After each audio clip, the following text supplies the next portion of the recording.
Bem-vindos ao nosso canal da Solidária TV. Neste canal irão encontrar muitas coisas, entre elas, muita informação sobre a nossa instituição, muitas atividades e, sobretudo, muita Palavra de Deus. Para qualquer dúvida, não hesite em entrar em contacto connosco.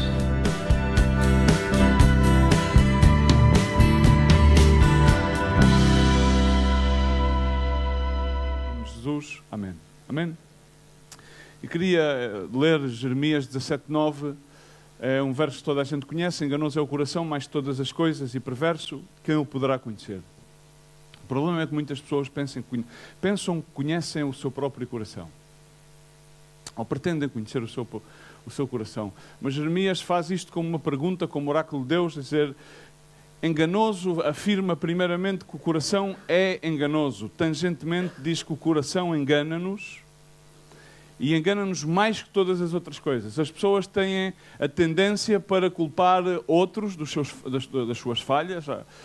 Os esposos culpam as esposas, as esposas culpam os esposos, o povo culpa o governo, enfim.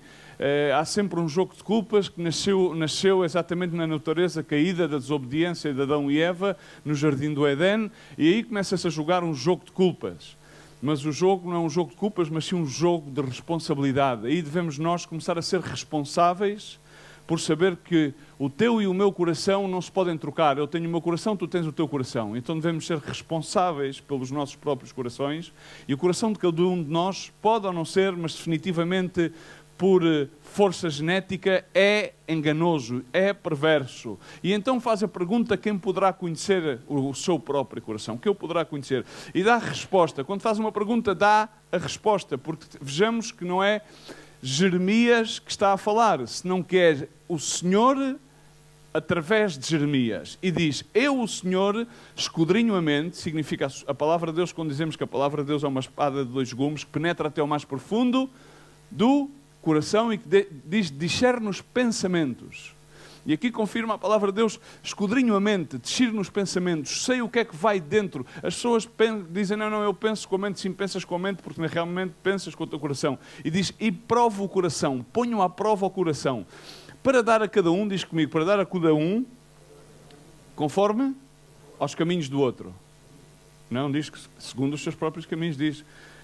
É bom que vejamos o que diz o versículo: segundo os seus caminhos e segundo o fruto das suas ações. Há uma regra de ouro que vem exatamente em consequência àquilo que compartilhei aqui no último domingo que estive, em que diz a palavra do Senhor em Mateus, no capítulo 5 e 6, uma das regras de ouro que falou Jesus, traz o sermão das bem-aventuranças, foi: aquilo que tu queres que os homens te façam, faz tu também, segundo o fruto das suas ações. Mas enfim, o nosso coração é enganoso. Mas muitas das vezes o pior erro que nós podemos fazer é pensar que conhecemos o nosso coração. Pensar que temos algum tipo de domínio sobre o nosso coração.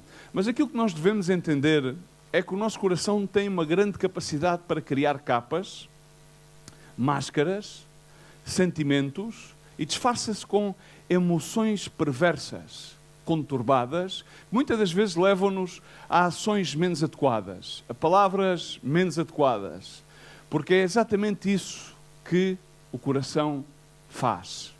Queremos esconder-nos detrás de frustrações do passado, porque nós queremos enfrentar e permiti-las, por exemplo, estar expostas ao bisturi da palavra de Deus. Não queremos permitir que seja o Senhor a tratar-nos. Há pessoas que têm frustrações, mas não querem abrir o seu coração. Diz: somente o Senhor conhece o nosso coração. Não és tu que vais conhecer o teu coração.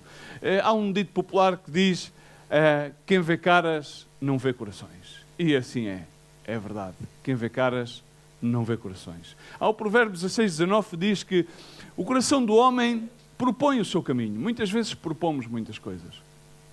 Mas é quem dirige os passos é o Senhor. Há outro dito popular que diz: o coração teme razões que a própria razão não o entende. O coração teme razões que a própria razão não entende. O coração por si mesmo é temeroso. Temeroso não como a reverência a Deus, que era bom que fosse temeroso a Deus, porque o temor de Deus é o princípio da sabedoria, mas o coração é incauto, tem medos. é dado a rejeições, é dado a frustrações, é dado a encolher-se naqueles seus latidos, encolhe-se mais do que alarga, encolhe-se mais do que alarga. E assim também há uma afirmação tangente que diz que o progresso de uma nação ou o progresso do ministério e de uma família é ao final o progresso do coração dos membros dessa mesma nação ou dos membros desse mesmo ministério ou dessa família. Enfim, conforme assim progressa o teu coração no Senhor, assim progressa a tua família, assim progressa o teu ministério. Sim, porque qualquer ministério tem por base uma família. Sim, por qualquer sociedade tem por base uma família.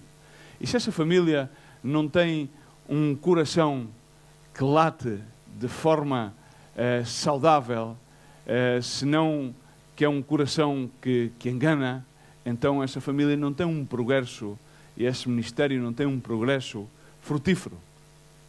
Não se multiplica. Mas a natureza à qual é chamada sempre o ser humano é a multiplicar-se. E multiplicai-vos. Não só de uma forma natural, mas sim de uma forma espiritual. Paulo, quando escreve aos Romanos, escreve acerca da incircuncisão, e é muito, não vou falar de incircuncisão, mas sim do que é ser verdadeiramente um filho de Deus. Não é por aparência, não é por dizer que é, não é por cumprir os requisitos, porque se formos por os requisitos, eu muitas vezes questiono, volto sempre a dizer, o maior parâmetro que há foi como caminhou Jesus Cristo. E será que de acordo à religião atual, cristã, evangélica, pluridenominacional, aquele ladrão que estava à direita, que recriminou o que estava à esquerda, que pediu clemência ao Senhor e o Senhor disse-lhe hoje mesmo estarás no paraíso comigo, que não cumpriu a ordenança de ser bautizado para ser salvo, será que a Igreja o deixaria e o consideraria ser salvo? Pergunto. Será que a Igreja de hoje em dia, a Igreja evangélica, o ministério, permitiria que Jesus estivesse entre nós? Pergunto, porque Jesus Cristo sentava-se no meio das prostitutas, Jesus Cristo andava com os pecadores, andava com os publicanos, andava com aqueles que socialmente não eram aceites. Mas, no entanto, muitos cristãos de hoje em dia, e muitas das vezes alguns de nós, caímos no erro de sermos exclusivistas. Por assim dizer, para não dizer que separamos as águas, consideramos-nos uns melhores que os outros, uns mais justos que os outros. Voltamos sempre à mesma fórmula, é que enganoso é o coração mais que todas as coisas. Quem o conhecerá? Tudo vem do coração. E em Romanos 2, 28 e 29, Paulo escrevia à igreja em Roma e dizia: porque não é o judeu aquele que o é exteriormente, nem é a circuncisão o que é exteriormente na carne. Obrigatoriamente o judeu tinha que se circuncisar. E isso era o sinal original, por assim dizer, kosher do judeu. Mas é judeu aquele que é interiormente. E a circuncisão é do coração, no espírito e não na letra. Cujo louvor não provém dos homens, mas sim de Deus. O verdadeiro judeu, o verdadeiro cristão, não é aquele que é de aparência física, mas é aquele que é circunciso no seu coração. É aquele que o é no seu coração. É aquele cujo coração vê mais para além das aparências. É aquele cuja motivação do seu coração realmente é buscar ao Senhor. É não querer ser mais justo ou melhor nem pior, mas é tratar de agradar a Deus e é tratar sempre de procurar fazer a vontade de Deus, reconhecendo na realidade como Paulo reconhecia as suas debilidades e reconhecia os açoites e os aguilhões na carne, reconhecendo que então na sua debilidade podia aperfeiçoar a fortaleza de Deus. Esse é o verdadeiro cristão, esse é o verdadeiro judeu, cuja circuncisão é ao coração. O bisturi da palavra de Deus faz a circuncisão dentro do coração. É interior.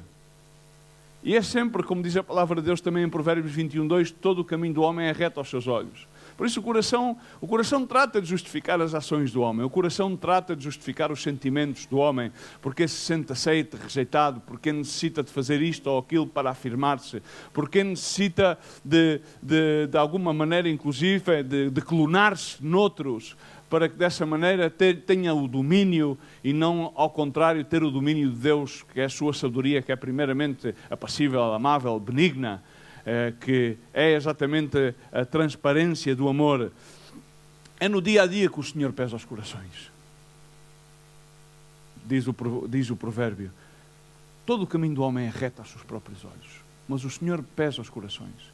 Nós reunimos-nos no domingo, na quinta-feira, podemos fazer até reuniões 3 ao dia.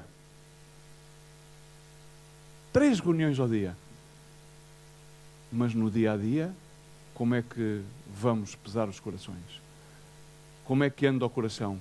O coração que trata de tomar vantagem, trata de enganar o próximo, trata de acusar o próximo, trata de manipular o próximo. É esse o coração que agrada a Deus? Pergunto. Vivemos numa comunidade, não há muito que esconder. É o coração cuja língua é dada simplesmente a ser uma língua de trapo, em vez de enrolar-se e encolher-se. É o coração que, em vez de olhar para dentro, simplesmente olha para fora. É o coração que, em vez de olhar para cima, só olha para baixo. Aí temos que ver. Porque eu, na realidade, fico impactado com doço às pessoas a dizer: não sei, é que eu tenho muitas coisas guardadas no meu coração. Pois, a palavra de Deus diz: sobre toda a coisa guardada, guarda o teu coração, porque dele manam as saídas da vida. Não, irmão, preciso de abrir-lhe o meu coração. Pois bem, abre o teu coração. E quando começam a abrir o coração, é como uma fossa ascética. Têm tudo a dizer e têm tudo a falar, menos de si próprios. Menos de si próprios. Projetam frustrações, angústias, acusações, juízos, sempre tudo nos demais, mas nunca centrados nas suas próprias vidas. O coração é enganoso sobre todas as coisas, mas o Senhor pesa os corações. O Senhor pesa os corações. Cuidado com a expressão de abrir o coração. Porque quando quiseres abrir o coração, que abras o teu coração acerca do teu próprio coração, não acerca dos corações dos outros. Porque tu não podes saber o que é que vai no coração do outrem. E tu não és quem para julgar. Por isso a palavra do Senhor também diz em Provérbios 23, 26, diz: filho meu, dá-me o teu coração. É que o coração só é enganoso quando não está nas mãos de Deus. Estamos cá? Não gostam da predicação? Não é passível? Dá-me o teu coração. Não, eu quero servir ao Senhor, eu quero ser isto, eu quero ser o outro. Sim. Então dá-lhe o teu coração ao Senhor. Filho meu, dá-me o teu coração. Para que é que queres o teu coração? Pensas tu que o vais guardar? Vai ser carcomido. A única coisa que irá para o céu será a alma. E depois ressuscitará um novo corpo, um corpo glorificado em Cristo. Daqui não vamos levar nada. Tudo que aqui for feito, aqui ficará. Tudo que for feito aqui ficará. Por isso diz o provérbio, o Senhor diz: dá-me o teu coração. E aqui vem uma chave grande para que nós possamos entender a grande ligação que há entre o coração e os olhos. E deleitem-se os teus olhos nos meus caminhos. Deleitem-se os teus olhos nos meus caminhos. O Senhor pede que lhe entreguemos o nosso coração para que os nossos olhos possam ver os seus caminhos. Estamos aqui? Há pessoas que nunca conseguem ver nada. Uma das coisas com que eu mais me bato é que as pessoas possam olhar para uma coisa onde não existe nada e ter a perspectiva do que Deus quer fazer com aquilo. É que uma pessoa possa olhar para outra pessoa e que essa pessoa seja... às vezes essas pessoas, tu começas a olhá-las e começas a analisar os seus comportamentos, a maneira como falam, a maneira como reagem, e digo que muitas das vezes, humanamente, há que declarar que é horrível. É horrível, mas isso é o que o olho humano vê. Mas o olho espiritual, o olho de Deus, vê o potencial de uma obra concluída. Porque a boa obra que Deus vai iniciar na vida daquela pessoa, Ele levará a cabo. E aquilo não é o produto final. É uma obra em início. É uma obra em construção. Amém? Então, quando nós conseguimos entregar o nosso coração ao Senhor, então podemos deleitar-nos nos caminhos de Deus.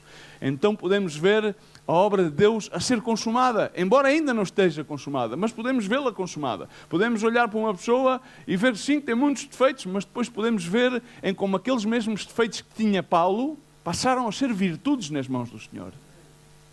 E assim como muitos dos nossos defeitos, uma vez que tenhamos o nosso coração entregue nas mãos de Deus, então podemos deleitar-nos que esses defeitos passarão a ser virtudes, transformadas em virtudes nas mãos de Deus.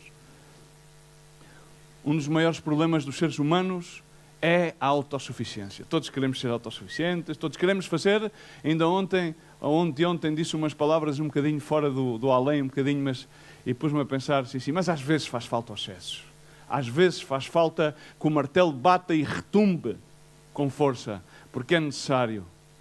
O problema do homem é a autossuficiência, é fazer aquilo que lhe dá na gana. E depois disfarçamos-o com espiritualidades e podemos falar até cristianês, para parecer bem, para cair bem quando estamos em conjunto. Enfim, sempre foi, e ademais, não só a autossuficiência, é o depositar a confiança em coisas tangíveis.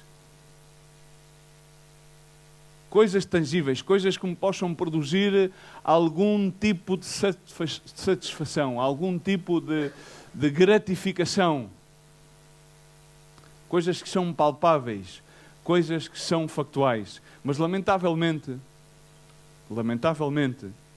isso é contrário ao parâmetro da fé. Sim, porque diz a palavra de Deus que o justo pela sua fé viverá e aquele que retroceder não agradará a minha alma. Diz a palavra do Senhor que nós andaremos por vista ou por fé? Por fé. Assim continuamos com o profeta Jeremias no mesmo capítulo 17. E antes de chegar ao verso 9, no verso 5 em adiante até ao 8, diz assim: assim diz o Senhor, maldito o varão que confia no homem. Maldito o varão que confia no homem. E faz da carne o seu braço e aparta ou desvia, dependendo da versão bíblica, o seu coração do Senhor. Significa aquele que confia em si mesmo ou confia na natureza humana, começa a desviar o seu coração de Deus. E é como um junípero no deserto, definitivamente vai secar. E não verá vir bem algum, senão que vai morar nos lugares secos, no deserto, em terra salgada e inabitada. Está predispostamente destinado a viver num deserto. E há pessoas que olhas para elas e por meio que estejam num sítio que não é desértico, essas pessoas são um deserto. E toda a água que tu lhes deites é succionada sem brotar qualquer tipo de fruto. Não sei se me faço entender. Há vidas que são desérticas. São secas. São como matrizes que não são capazes de ser férteis. Água e nada. Não são capazes de criar um oásis, porque atenção, que a palavra do Senhor diz que eis aqui que no meio do deserto eu farei brotar oásis. E também a palavra do Senhor que eis aqui, que aquela que não pode gerar frutos, a infértil será fértil. Há promessa de Deus. Mas é que há vidas, porque a sua confiança, o seu coração, os seus olhos, porque com o coração vê-se. Está colocada com o braço por carne. Mas bendito o varão que confia no Senhor e cuja esperança é o Senhor. É como uma árvore plantada junto às águas que estende as suas raízes para o ribeiro. E diz, é incrível, diz comigo, e não receia, não tem medo. Eu vejo tantos cristãos com medo. Vejo tanta gente no nosso meio que tem medo. Tenho medo de fazer assim, tenho medo de fazer assá, tenho medo de... Só não têm medo de fazer aquilo que querem. Mas quando é para fazer alguma coisa, tenho medo. O que é que será? Mas já não é coração, é que medo, que receio, que... Mas diz que aquele que está com a confiança colocada no Senhor, não receia, nem sequer quando vem o calor. Significa não receia, nem sequer quando vem a prova, porque a sua folha fica verde. E no ano de seguidão, no ano em que há seca, porque há anos de seca. Há momentos de seca na nossa vida. Há momentos nos quais não venhamos para aqui a contar. Não, é que eu ouvi falar da parte do Senhor. Não ouviste falar da parte de ninguém. Há anos há momentos que não ouves voz nenhuma. Ouves a tua e como muito ouves a de Satanás que te quer sarandear e te quer enganar. Tal como Jesus Cristo disse a Pedro, Pedro, vou orar por ti, porque Satanás vem para sarandear-te. E eu vou orar para que a tua fé não desfaleça. Cuidado com as espiritualidades vãs dos corações enganosos, porque sempre há o momento da sequia, mas diz, aquele que está confiado no Senhor não se afadiga, nem deixa de dar fruto. Nem mesmo aí deixa de dar fruto. A bênção, na realidade, está em confiar no Senhor. Está em ter um coração confiado. Um coração que Ele está entregue, está rendido e que produz fruto. Agora vejamos uma coisa, um coração que está entregue ao Senhor, que está confiado ao Senhor, não é um coração que por si mesmo é perfeito. Porque até aquele homem que tinha um coração de acordo ao coração de Deus, conforme ao coração de Deus, o que é que ele fez? Pecou. Errou. Pecado de morte. Sofreu consequências, mas não perdeu a graça de Deus. Amém? Amém? É incrível, irmãos. Mas há pessoas que têm a confiança colocada no Senhor, não. Nos homens. Nos sistemas. Há pessoas que têm simplesmente a sua confiança colocada nos sistemas. Podem ser sistemas religiosos, ok? Podem ser até em sistemas educativos, podem ser em sistemas laborais, mas definitivamente está profetizado que todos os sistemas irão colapsar. Já colapsaram tantos. Nós vivemos num sistema que é capitalista, não é? É ou não é? Nós vivemos baixo um sistema capitalista. Este sistema já está colapsado. Só que as pessoas ainda não sabem. Mas já está colapsado. Já colapsou há muito tempo. Estamos só à espera de que rua totalmente. E como todos os impérios, ficarão apenas algumas estruturas para a memória dos próprios sistemas. Mas aquele que está confiado no Senhor vê um ano da sequia e continua sem fadiga e continua aí a dar fruto. Há uma ilustração que uma vez já utilizei, ou duas, se calhar provavelmente, que é muito interessante. Foi no tempo da comunicação, em que a comunicação mais rápida que existia era através do telégrafo. E a longa distância, já não havia nem cartas, as cartas não chegavam. Isto foi nos Estados Unidos, era a Union Express que levava as cartas. E abriu naquela altura uma vaga para operador de código Morse. E então lá na sala da Union Express estava uma data de pessoas que já tinham chegado à primeira hora, que eram operadores de telégrafo, e estavam lá todos à espera de serem chamados, não é? E ouvia-se os telégrafos a bater, e à meia da manhã chega um jovem assim, com um aspecto jovem, como é normalmente, ou seja, um bocado uma posição um bocado mais irreverente, e entrou. As pessoas estavam ali, continuavam, a sala estava à espera, porque só havia uma vaga livre, mas haviam ali há mais de 20 e tal pessoas.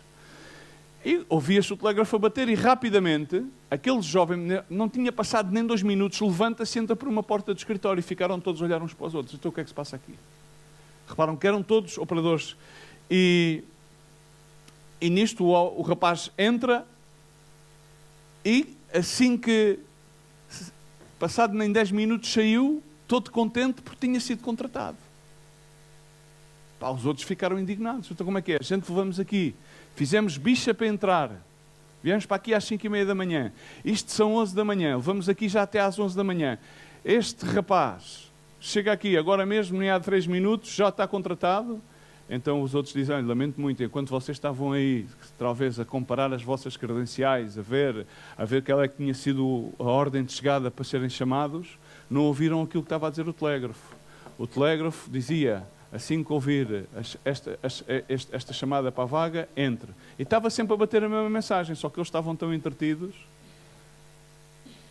com os seus alardos, e assim é o coração humano.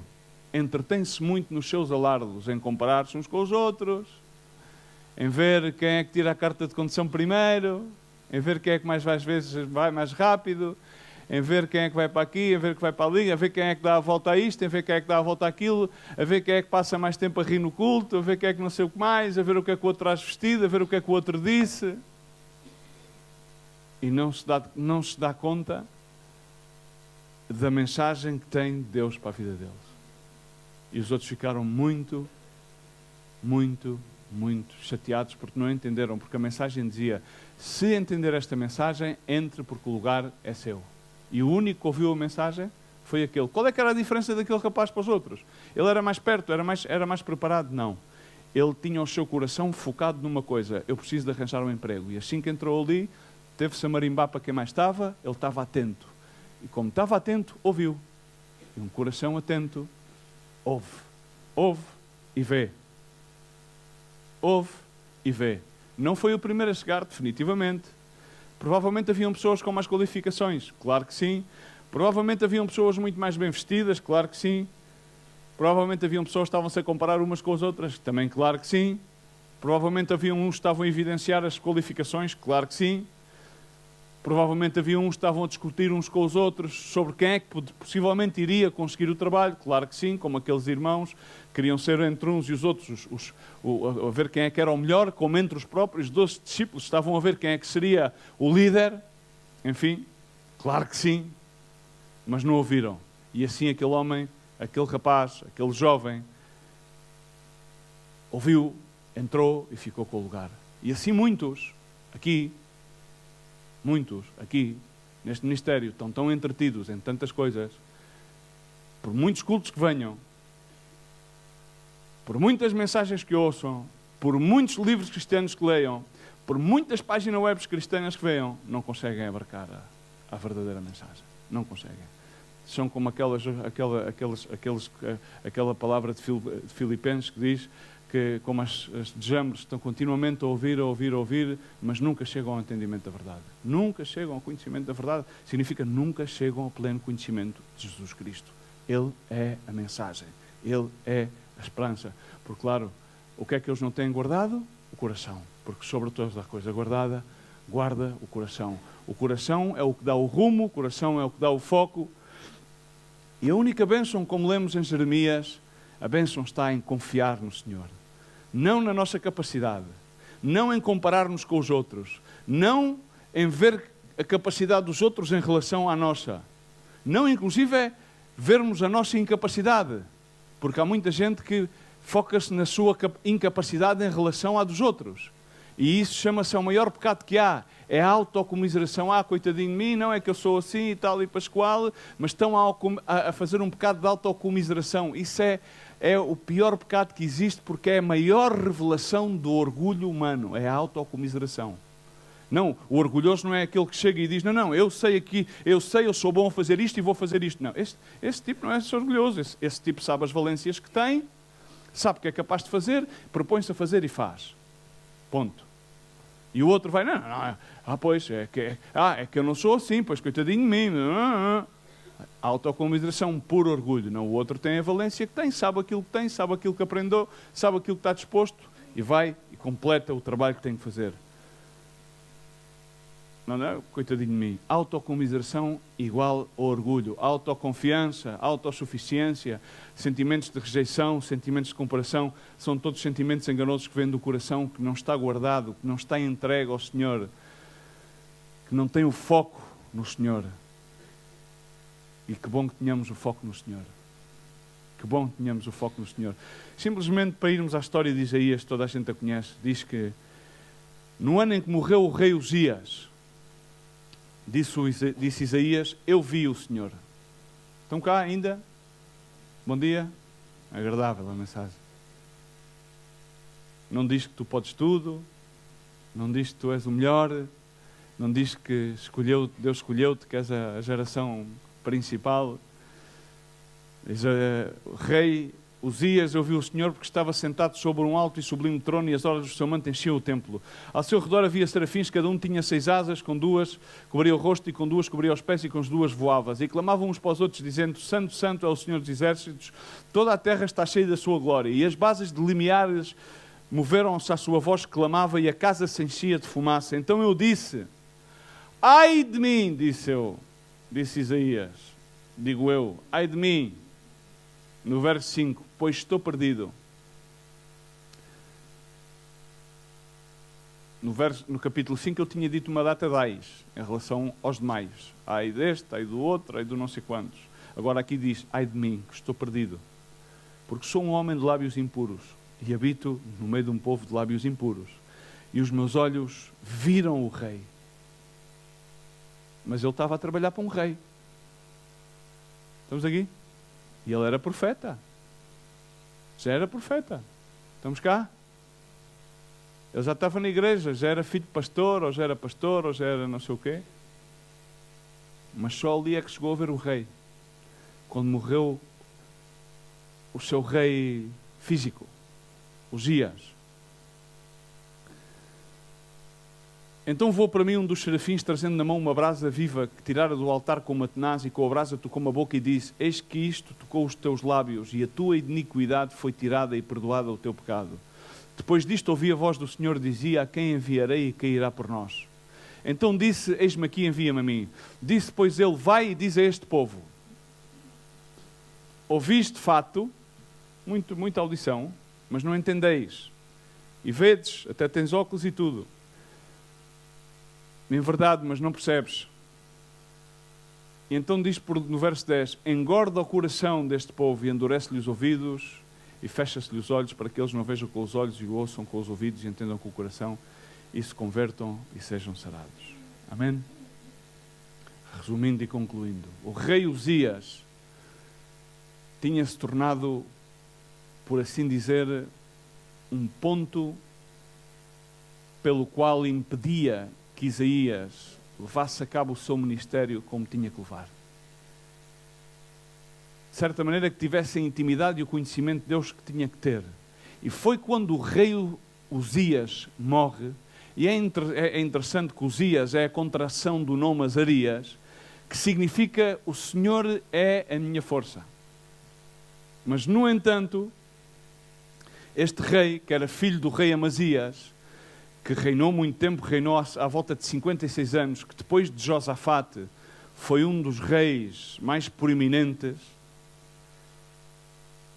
e foi próspero. Depois de Salomão, ele e Josafate foram os 2 reis mais prósperos. Era um líder que era um líder vigoroso, era um líder que tinha habilidades, e na primeira época do seu reinado ele andou de acordo ao plano de Deus, mas chegou um momento.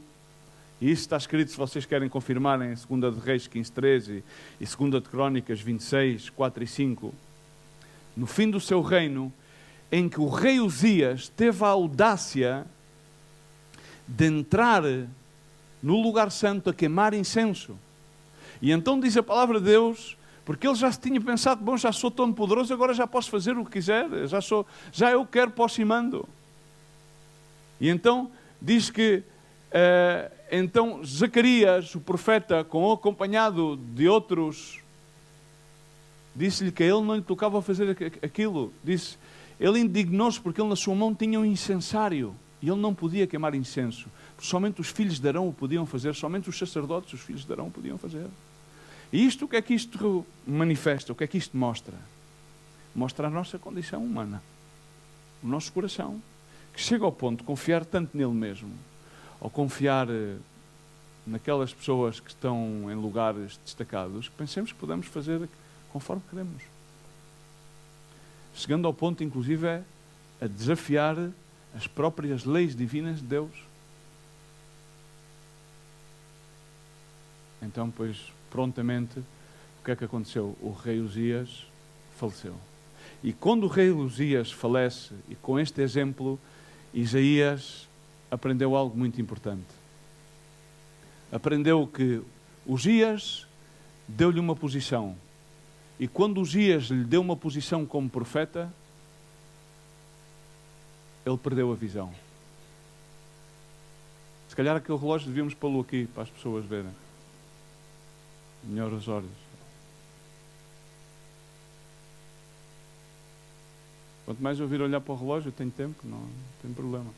Tenho a tarde inteira, ou o dia até à noite. Ele aprendeu que a posição que lhe deu o rei fez com que ele perdesse a visão. Estamos cá? Infelizmente, neste ministério há muita gente à procura de posição. Muita gente à procura de posição. Pensam que o facto de ter uma posição é aquilo que lhes dá a valência. Onde nem antes de terem a posição, nem quando têm a posição, têm a visão.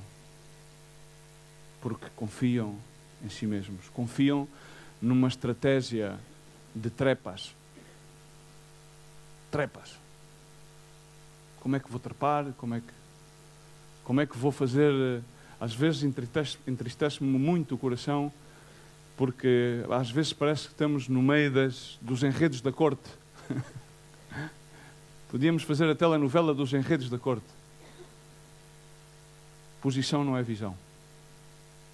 De maneira nenhuma. David estava no campo e tinha uma visão do reino de Deus já tremenda. E isso punha Eliabe tinha um ressentimento contra David, porque não tinha sido escolhido ele, que era o mais vigoroso, o mais preparado para a guerra. Tinha um ressentimento Eliabe contra David, tremendo, entre os irmãos. Exatamente entre os irmãos. Por isso é que o juízo de Deus começa pela sua própria casa. Não começa contra o mundo, senão pela sua própria casa, diz a palavra do Senhor. Mas podemos ver como Isaías, então, quando viu, quando entendeu, quando percebeu, quando teve a revelação, o que é que ele viu? O que é que viu Isaías? No ano em que morreu o rei Uzias, significa no ano em que morreu aquele no qual eu tinha depositado toda a minha confiança, aquele que me pôs, aquele homem que, o meu rei a quem ele servia. Então aí estava distraído com ele, mas então aí foram eliminadas as minhas distrações. Significa a minha confiança posta neste homem. Então viu o Senhor, finalmente viu o Senhor. Significa eu parei de confiar na carne, parei de confiar em algo que me dava o sentimento de segurança. O sentido de segurança. As pessoas querem ter tanto o sentido de segurança, mas não entendem que o sentido de segurança tem que estar no Senhor. Amém? E que muitas vezes o sentido de segurança, estando no Senhor, quando subimos para essa barca santa, vamos ter que passar por naufrágios tal como passou Paulo, vamos ter que passar por naufrágios tal como o próprio Senhor Jesus passou. Mas há naufrágios que vêm pela desobediência do homem, há naufrágios que vêm para pesar os corações, mas há naufrágios que inevitavelmente vêm para fortalecer os corações.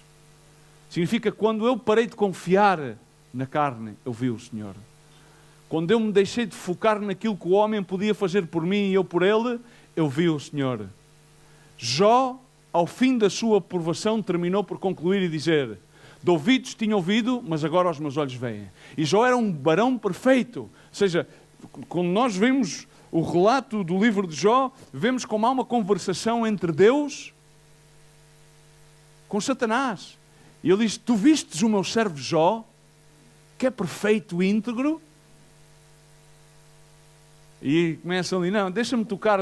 E começaram a fazer as medidas. Mas Jó permaneceu. Mas só ao fim das provações é que ele chega e diz: tinha ouvido, mas agora os meus olhos veem. Agora os meus olhos veem, os meu coração vê. Agora vimos como Isaías diz, depois que ele viu o Senhor, o que é que aconteceu? É como recobrar a visão. Quando tu vês o Senhor, o que é que te acontece? Quando tu chegas a esse encontro derradeiro com o Senhor, é que há muitos, irmão, é que eu já levo tantos anos no Senhor, pois precisas de ver o Senhor para te veres a ti. É que quando tu não vês o Senhor, não te consegues ver a ti. Há muita gente que tem a onda de auto... Ou seja, no nosso meio, eu nunca vi, também não ando por muitos ministérios a falar com as pessoas, mas enfim, no nosso meio eu nunca vi tanta gente com autocomiseração como no nosso meio. Mas espera lá uma coisa, será que tu te podes ver a ti? Porque normalmente, quando é que as pessoas têm autocomiseração? Quando se comparam com outros. E a palavra de Deus diz, quando tu te comparas, estás falto de entendimento. Estamos aqui? Estamos cá? Estamos cá? Ok. Não há que haver. A autocomiseração não entra. Não entra a autocomiseração. Agora, quando tu vês o Senhor, tu começas-te a comparar à luz da palavra de Deus com aquilo que o Senhor pretende levar a cabo na tua vida. Então não te sentes menos, não te sentes mal, senão que arrependes-te das tuas misérias e dos teus pecados. E foi o que aconteceu exatamente com Isaías. Isaías viu que ele afinal era um homem de lábios impuros. Ele viu que antes de o ver, ele tinha estado a dar os ais sobre o povo de Israel. Ai, vocês isto, ai, que não sei quantos, ai, que não sei o quê. E então ele começou a ver, mas espera lá, eu tenho uns lábios impuros e em cima, habito no meio de um povo de impuros lábios. E ainda assim, a exclamação que ele faz, os meus olhos viram ao rei. Ou seja, é por dizer, por misericórdia, Deus permitiu-me vê-lo. Depois de toda a burrada que eu fiz, depois de ter estado a confiar num rei que entrou no lugar santo em abominação, a fazer um trabalho que não podia fazer, a fazer um trabalho que somente podia ser levado a cabo, e Isaías sabia perfeitamente, ele tinha sido educado como um profeta, ele era um profeta, ele exercia a profissão de profeta, ele sabia que o rei não podia fazer aquilo, e ele tinha confiança em Uzias. Estamos cá, irmãos? O que é que isto mostra? É às vezes que tu tomas o lugar de Uzias e muitas vezes tomas o lugar de Isaías. Pões o teu braço por tua carne e não vês. Mas quando este homem viu o rei, uau! Então viu a majestade de Deus, viu a magnificência, viu os arcanjos, viu os anjos a voar. Isto é tremendo, isto é o reino de Deus. Está aberto. E então começou-se a ver a ele, olha eu que pensava que afinal era... Pensava que afinal me mexia no meio disto, afinal andava aqui... Não. Sou impuro e em cima esta malta toda à minha volta são impuros, meus olhos viram. Ou seja, Isaías dá-se conta o quanto tinha-se afastado de Deus. E é necessário que tu vejas o quanto te afasta de Deus. Todos nós temos a tendência a esta autossuficiência. Todos nós temos tendência a afastar-nos de Deus. Ele viu o quanto se tinha pervertido e veio o fruto digno de arrependimento. E o que é que ele fez? Chegou-se a Deus. Não podia fazer outra coisa. Por isso a palavra de Deus diz em Hebreus, cheguemos com verdadeiro coração. Estamos cá. Eu tenho tempo, hein? Cheguemos com verdadeiro coração, porque há muitas pessoas que chegam, mas chegam-se com um coração com capas. Não com verdadeiro coração. Mas diz, chega-te com verdadeiro coração em inteira de certeza de fé, com certeza absoluta de fé, tendo o coração purificado de má consciência. Estamos cá, irmãos? Com paciência, hein? Diz, de má consciência. E o corpo lavado com água limpa, com água da palavra. Não é chegar ao Senhor com ressentimentos, com acusações, com frustrações, não é chegar com boa consciência. Tendo sido lavados pela água da palavra de Deus e com um coração verdadeiro. Não é dizer, não, eu sou assim, não. Tal como sou, Senhor. Reconheço isto, reconheço o outro, reconheço... E ainda tenho que reconhecer coisas que eu não achei reconhecer-me, Senhor, mas Tu sabes as reconhecer em mim. Ajuda-me. Ajuda-me. Purifica-me. Limpa-me com a Tua palavra. Purifica-me mais e mais ainda. Só Tu me podes purificar. Aqui tens o meu coração rendido a Ti. Mas para isso tens que ir lá com um coração verdadeiro. Porque senão era como Paulo dizia aos Efésios, não é? Por isto digo e testifico, não andeis mais como os gentios. Não somos mais um grupo que é como os gentios, é igual aos gentios, que andam na vaidade da sua mente. Assim, um grupo mais cristão, evangélico, mais um grupo que professa, que estão entenebrecidos no entendimento e separados da vida de Deus pela ignorância que há neles e pela dureza do seu coração. Ai, tu sabes lá o que é que me passou no ano... Oh, irmão, sabe lá você o que é que me passou no ano 1996, o que é que me fizeram, não sei. Mas isso foi há quanto tempo? Não. Eu olho para trás Eu olho para trás para tomar impulso para ir para a frente. Para trás, toma-se impulso para ir para a frente. Porque os meus olhos têm que estar postos na cruz. Os meus olhos têm que estar postos no alvo, no objetivo. Ou seja, a visão é sempre posta para a frente. Aquilo que está sempre por vir é sempre melhor do que aquilo que já passou. Uma visão é tremendo, ou seja, é tremendo. E a visão onde é que está? A visão aloja-se exatamente no coração. Porque há uma revelação da vontade de Deus. Mas muitos estão entemerecidos, porque andam na vaidade da sua mente, andam a confiar-se neles mesmos. Agora, por final, ele diz, finalmente, depois de ver ao Senhor e ver-se ele mesmo, viu aquela gente toda que estava. E ouviu a voz do Senhor. Veio aquele anjo que queimou os lábios, purificou-o. Verso 8, ouviu a voz do Senhor. Ele viu, veio o anjo, com uma brasa, limpou das suas iniquidades e limpou dos seus pecados. Já fez Jesus Cristo isto. Nós gostamos de crucificar a Cristo quantas vezes? Ele já fez isto há mais de 2000 anos atrás. Quantos vêm sempre ao chamar, ai, pastor, ore por mim, por isto e por aquilo, mas vamos lá ver uma coisa, mas o Senhor já nos lavou há 2000 anos atrás, há mais de 2000 anos, naquela cruz. Ele remiu todos os nossos pecados, mas quantas vezes é que temos que voltar a crucificá-lo? Quantas vezes é que temos que voltar a pregar os pregos? Quantas vezes mais? Vamos? Quantas vezes mais? Vamos, uma vez mais. Quantas vezes mais é que o vais fazer? Quantas vezes mais é que ele tem que levar com os latigaços nas costas? Quantas vezes mais é que tem que ser perfurado o seu costado? Uma vez mais. Mas será que a cruz tem vitória sobre o pecado ou não tem vitória sobre o pecado? Será que sem Cristo tem poder ou não tem poder? E depois disto ouvi a voz do Senhor que dizia, a quem enviarei? Quem irá por nós? Então Isaías disse, eis-me aqui, envia-me a mim. O pastor Vítor dizia que temos um coração missionário. E também podíamos ter um coração de missionário. Porque às vezes faz falta um coração de missionário. Porque há alguma missão que também merecia de missão. Não sei se me faço entender. Porque uma missão sem visão, à procura de posição,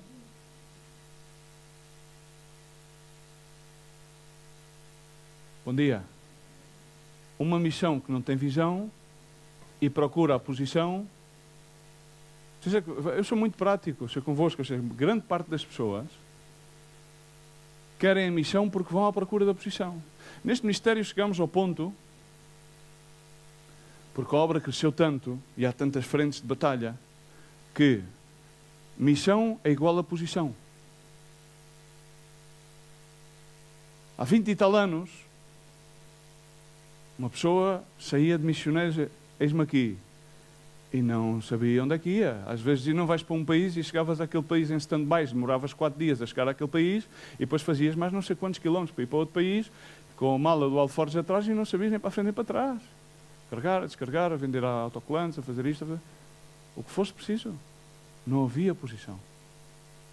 Mas agora, posto de moda, há uns anos para cá, a posição. Então, missão por posição é melhor a de missão. Estamos cá? Porque se tu fores ver o processo de Isaías, é que ele já tinha a posição. E o processo dele foi exatamente o de demissão.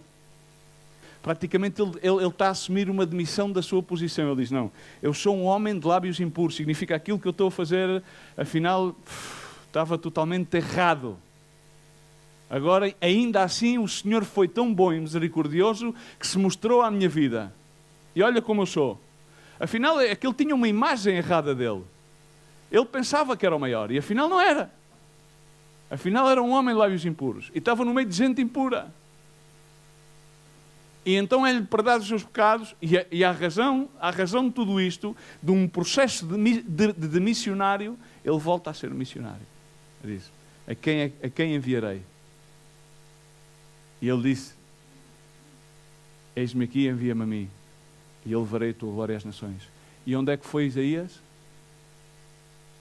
Algum teólogo me responde onde é que ele foi. Para onde é que ele foi? Ficou no mesmo sítio onde estava. Mas passou a ter uma visão que era a que não tinha antes. Então passou a completar a missão à qual tinha sido consagrado. Estamos cá? Volto a dizer a mesma coisa para vocês entenderem. Ele era profeta, ao serviço de um rei que reinou 52 anos, que depois de Salomão, ele e Josafate foram os reis mais poderosos sobre Judá, que no final do seu reino faz uma abominação terrível. O nome de Uzias significa o Senhor é a minha força. Ele termina por pôr a confiança. Ele termina por fazer um processo de missão para voltar a fazer exatamente a missão à qual tinha sido consagrado. Não foi a lado nenhum. Ficou no mesmo sítio e cumprir aquilo ao qual o Senhor o tinha chamado para fazer. Amém? Estamos aqui? Estamos ou não? É interessante. E há tantas coisas para fazer. Já viste? Há pessoas, não, queres ir para onde? Há aqui tanta coisa para fazer. Mas eu não vejo. Não vês? Por favor. Não sei se podemos ir a multióticas ou não, mas não é uma questão de ir a multióticas. Não é uma questão de ir a multióticas. É uma questão de coração. Agora, é engraçado quando nós vamos, e eu vou resumindo isto assim um bocadinho rapidamente e quero terminar, mas tenho que o deixar, e assim, como vejo tanta gente olhar para o relógio, como tenho tempo, e tenho vários relógios, 1, 2, 3, 4. Quando Jesus Cristo encontrou as multidões, ele via-as de maneira diferente dos discípulos. Como é que os discípulos viam as multidões? Como estes tipos vêm-nos chatear. E Jesus olhava para as multidões e via-as como ovelhas sem pastor. Estamos aqui? A minha pergunta é, como é que tu vês as pessoas, a multidão, as pessoas?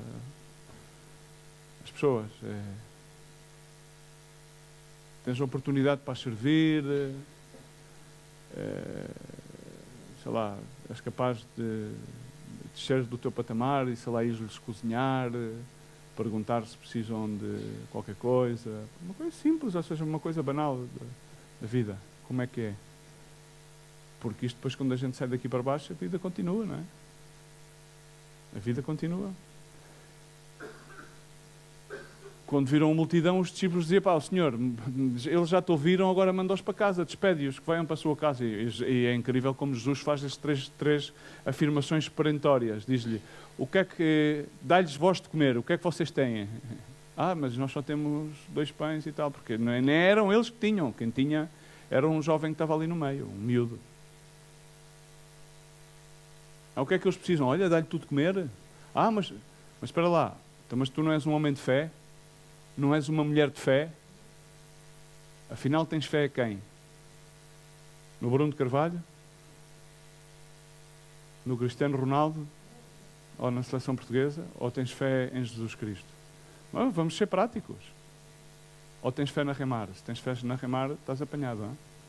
Quero dar-te uma notícia, que isto qualquer dia é um pufo, rebenta, ou seja, está destinado, todas as organizações de fé, a única coisa que permanece é a esperança. O que é que disse Paulo? A esperança, o amor e a fé. Mandou-os reclinar e mandou-lhes dar-lhes voz de comer. Irmãos, há que ter um bocadinho de humildade para reclinar-nos. E na verdade temos que analisar o que é que temos. O que é que tu tens? E sabes, se formos humildes, sabes o que é que chegamos à conclusão? De que não temos nada. Ou melhor, aquilo que temos foi em nós depositados. Por isso Paulo disse a Timóteo, rogo depois que avives o dom de Deus que há em ti, que foi por mim imposto sobre ti com a imposição de mãos. São dons de graça. Temos de ter a responsabilidade de dar, ser generosos para com o que nos rodeia, para quem nos rodeia. Significa alcançar as almas. Enquanto Jesus olhava para as multidões, via sempre uma oportunidade para fazer o bem. Via sempre uma oportunidade para poder ministrar. E os seus discípulos ficavam sempre incomodados. Quando ele foi para ir a caminho, no meio de uma multidão, para ir à casa de Jairo, e parou-se no meio da multidão, os seus discípulos começaram a dizer: Mestre, vamos embora, porque é que paras aqui no meio? Cala-te já, pastor, vamos embora que já é tarde. E Jesus disse-lhe: calma, tenho que saber quem é que tocou a orla do meu manto. E então aquela mulher que padecia de fluxo de sangue identificou-se que naquela altura uma mulher que padecesse de fluxo de sangue, aquilo era rejeitada totalmente, e ele teve que lhe dar a palavra de fé: vai mulher, porque a tua fé te salvou. A tua fé te salvou. A tua fé. Ela tinha as coisas claras. Ela tinha no coração claramente aquilo que precisava. Ela tinha que tocar o manto, que fosse o manto, a orla do manto do Senhor. Porque sabia que dessa forma ela iria ser salva, iria ser sã. Ela já tinha gasto tudo aquilo que tinha, por todos os lados, mas não tinha servido nada. Ela já tinha emprego todas as suas forças, todo o tipo de confiança, e não tinha. E há muita gente que passa o tempo a empregar-se em todo o tipo de forças, de arquitetar e maquiavelizar como é que se vai organizar no meio destas coisas todas, e não alcançam nada. E não sabem que simplesmente têm que tocar a orla do Mestre. Quando vinham as crianças para o Mestre, chegavam os discípulos e disseram: papá, as crianças não.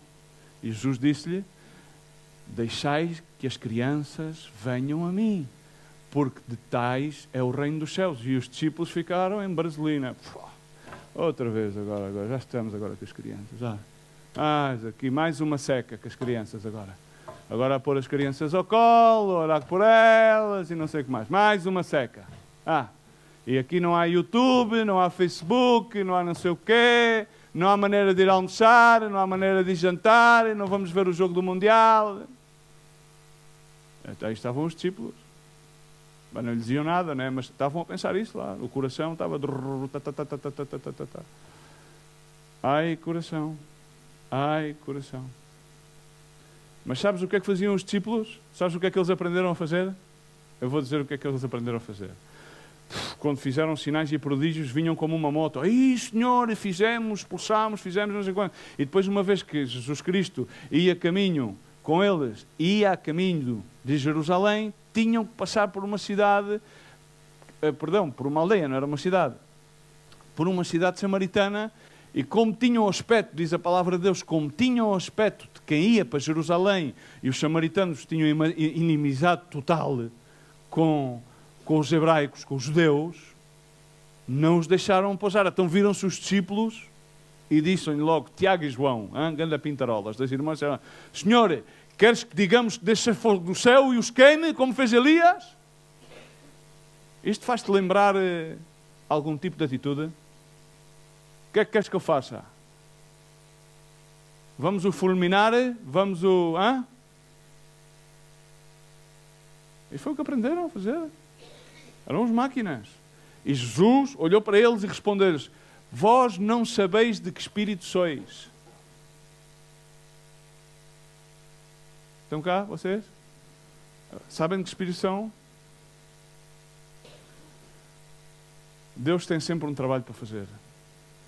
Ele podia fazer tudo, mas Ele é tão generoso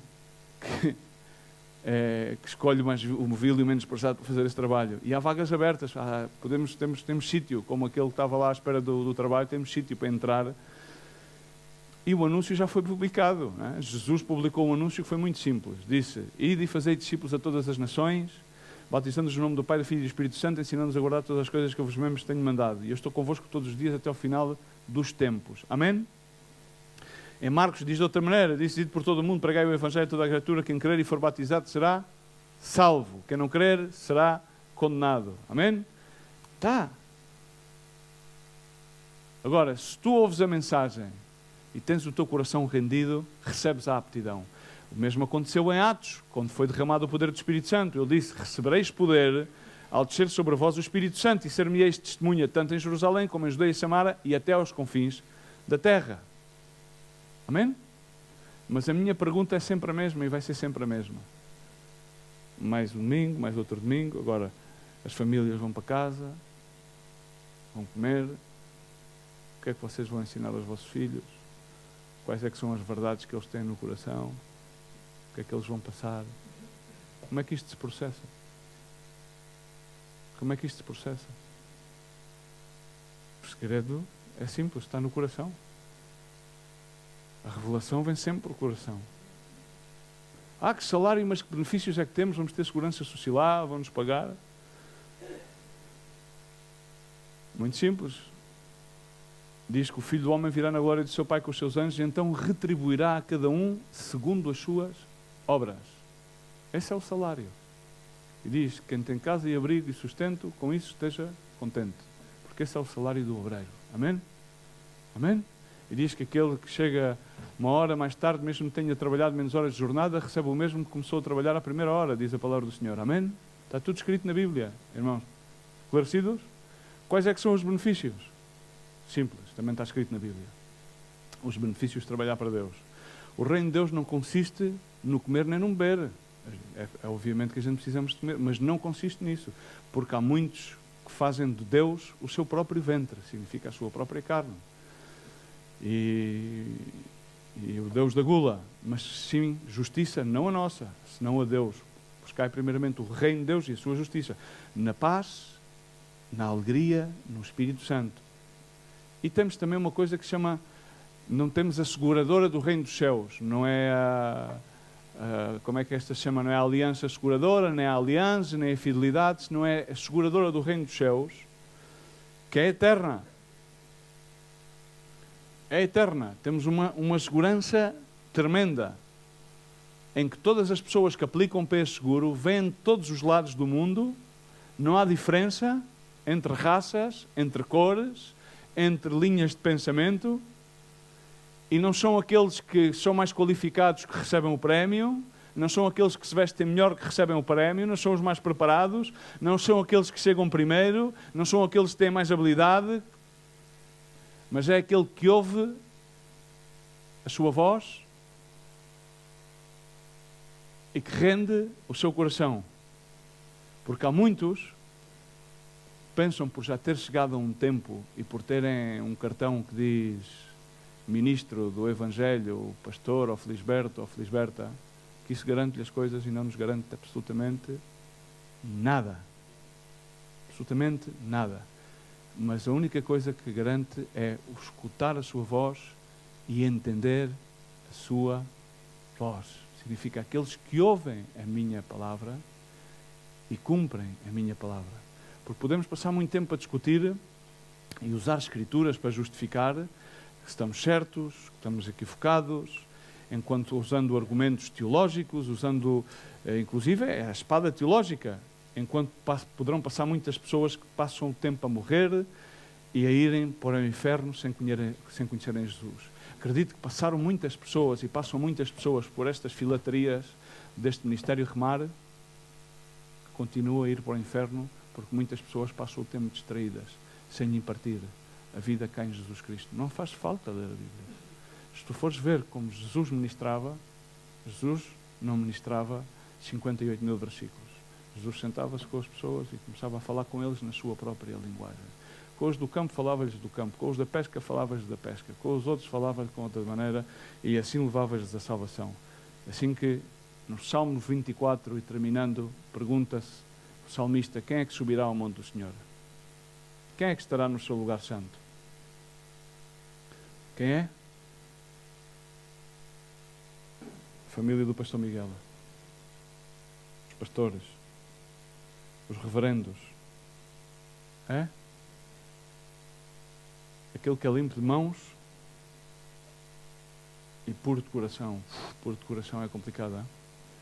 Mas significa que aquele que tem coração rendido, que não entrega a sua alma à vaidade, nem jura enganosamente. Este receberá do Senhor uma bênção e a justiça de Deus da sua salvação. Tal é a geração daqueles que buscam a tua face, ó Deus de Jacó. É interessante que aqui a palavra limpo, traduzida, neste caso, está escrito em aramaico, que depois em Mateus 6,22 diz que a candeia do corpo são os olhos, de sorte que os teus olhos forem bons, todo o teu corpo terá luz. É interessante que utiliza-se a mesma palavra no grego, ou com o mesmo significado, com os mesmos adjetivos. Se os teus olhos forem bons, claros, significa se tiverem luz. É exatamente o mesmo significado da palavra. Aquele que é limpo de mãos e puro de coração, é exatamente o mesmo significado. Significa aquele que tem as coisas claras, aquele que tem as coisas precisas, aquele que é constante, aquele que é direto, aquele que não tem um ânimo duplo, aquele que não é inconstante, aquele que está numa única direção e aquele que não anda à deriva sem direção. Olhos bons, claros, verdadeiramente, creio que o Senhor busca neste momento pessoas, homens, mulheres, uma nova geração, não é que tenha muito talento ou muita habilidade. As pessoas pensam que ter talentos ou ter habilidade ou estar muito preparado é aquilo que lhes pode garantir alguma coisa. Agora, Deus procura pessoas que estejam dispostas a render todo o seu coração. Todo o seu coração. E a ir identificando e eliminando na sua vida tudo aquilo que lhes possa impedir de alcançar o potencial do seu propósito em Cristo Jesus. É muito simples. E que mantenham o seu propósito claro, as suas vidas comprometidas com o Senhor. Os judeus viravam-se para Jesus, rodeavam-no e diziam-lhe: Jesus, mas tu deixas-nos perplexos.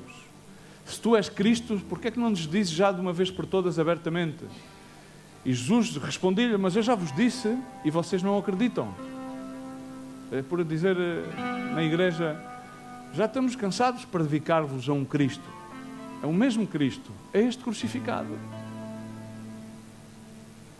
Está sentado à direita do Pai, que é o bom intercessor, que virá outra vez.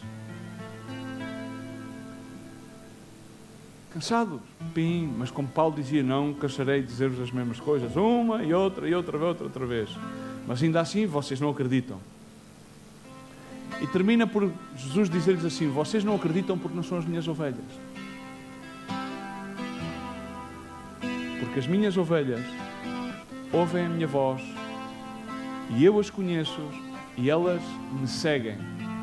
Amém? O culto é muito entretido. Neste canto esquerdo temos um grupo de pessoas muito entretidas. Muito entretidas. As minhas ovelhas ouvem a minha voz, disse o Senhor Jesus. E essa é a grande diferença. O coração rendido ouve a voz de Deus. O coração rendido não só ouve a voz, se não segue-a. E tenho de terminar, caros, com as mesmas palavras que Jesus Cristo disse a estes mesmos homens, que eram profissionais da religião, que iam ao culto, que estavam no ministério há muitos anos, que alguns deles provavelmente tinham-se reabilitado das drogas ou não, outros eram sacerdotes por linha familiar. Também acontece. E em Isaías 1, este homem que tinha uma profissão de profeta, mas que ainda não tinha visto o rei, estas mesmas palavras Jesus Cristo disse aos fariseus, que já estava cansado das festas solenes: de que me serve a mim a multidão dos vossos sacrifícios? De que me servem os vossos cultos, diz o Senhor. O que é que serve? Já estou farto dos holocaustos de carneiros e de gordura de animais e não falo com sangue de bezerros, nem de cordeiros, nem com bode. Do que é que serve ouvir e Senhor, Senhor, e cantamos o hino e cantamos dois hinos e damos uns trocos? De que serve? Quando vindes para compareceres perante mim, quem requereu isso das vossas mãos, que viesses pisar os meus átrios? Quem requereu isso? Como a dizer, porque é que fazeis? Qual é a motivação com o que fazeis isso? E diz-lhe: não tragais mais ofertas de balde. Não, se o fazeis de balde, não vale a pena. Não tem fruto.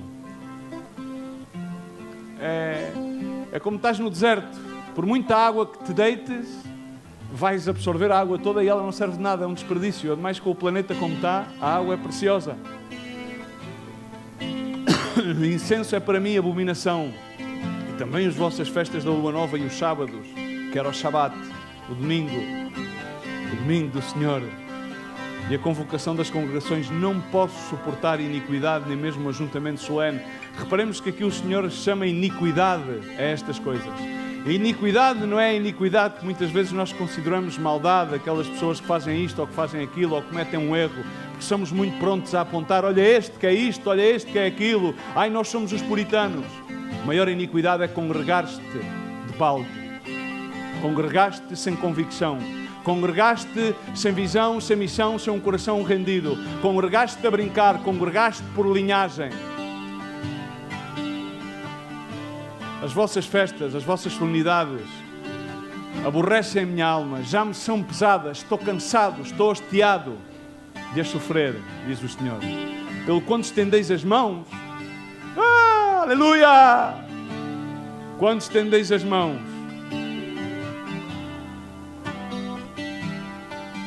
esconde de vós os meus olhos. Tu imaginas, estás aqui de balde, vá, vamos levantar as mãos, vamos cantar um hino. O Senhor faz assim. Mas está a chorar, Ele chora, mas está para assim, porque há milhares de igrejas, e igrejas são indivíduos, não são templos, que fazem isto de balde, por motivos sociais, por motivos de procurar o céu. E ele fecha os olhos e chora, intercede ao Pai: até quando sofrerei isto? Sim, quando multiplicais as vossas orações, não as ouço. Ai, Senhor, ai, pobre de mim, Senhor, perdoa-me, Senhor. Porque as vossas mãos estão cheias de sangue, estão sujas. Lavai-vos e purificai-vos, tirei a maldade dos vossos atos diante dos meus olhos e cessai de fazer o mal. Sabes o que é que se refere a fazer o mal? É fazer aquilo que fazes. É vires aqui de balde. É vires aqui sem visão. É vires aqui sem missão. É abrires a boca como uma espada afiada para dizer mal. É maquinares. É não procurares o bem dos demais. É não pensares o bem. E vires à casa do Senhor. E depois pôs fato de aparência. Aprendei a fazer o bem, diz o Senhor, praticai o que é reto, ajudai o oprimido. Tu não estás oprimido, há muitos que estão oprimidos. E há muitos que são perseguidos. Fazei justiça ao órfão e tratai das viúvas. E então diz no verso 18: vinde, vírgula, então, depois de fazeres isto. Vinde, vírgula, então, depois de fazeres isto. E argui comigo, significa: e apresentai-me os vossos argumentos, diz o Senhor. Apresenta-me os teus argumentos depois de fazeres isto. Apresenta-me os teus argumentos, diz o Senhor. E então, mesmo que os vossos pecados sejam como a escarlata, eles serão brancos como a neve, e ainda que sejam vermelhos como o carmesim, se tornarão brancos como a lã. Não podemos retirar o verso 18 fora do contexto, porque ele tem um contexto. Quando faças isto, então podes argumentar com o Senhor. E termina por dizer: se quiserdes e ouvires, comereis o bem desta terra, comereis as promessas do Canaã, comereis a palavra bendita de Deus, segurança para a tua vida, mesmo no meio dos náufragos das circunstâncias do dia a dia. Mas se recusardes e fordes rebeldes, sereis devorados à espada, porque a boca do Senhor assim o diz. Amém?